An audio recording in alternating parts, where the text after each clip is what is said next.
Comme souvent, le sauvetage s'est joué à quelques secondes près.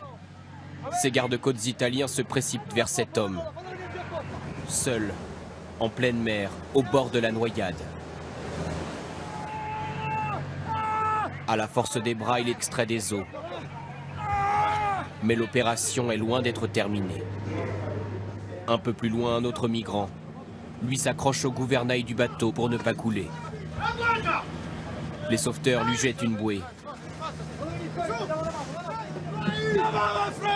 Viens, mon ami, crie un secouriste. L'homme est sauvé, mais en hypothermie, traumatisé.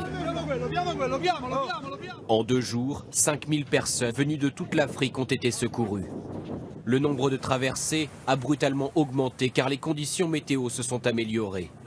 Les migrants embarquent sur ces petits bateaux surchargés, souvent depuis la Libye, où ils subissent les exactions des réseaux de passeurs.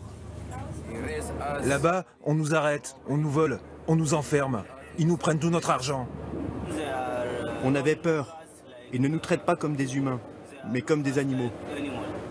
Parmi les migrants, il y a de plus en plus d'enfants, selon les ONG.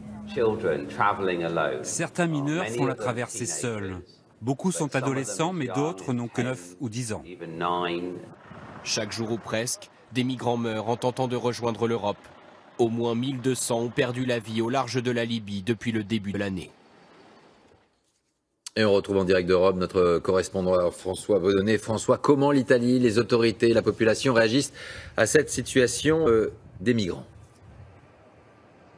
Oui, bonjour Laurent. Alors, évidemment, vous l'imaginez, cela pose problème avec une hausse de 40% des arrivées des migrants en 2017 par rapport à la même période de 2016. Eh bien, les centres des migrants ici sont totalement débordés, ils sont extrêmement pleins.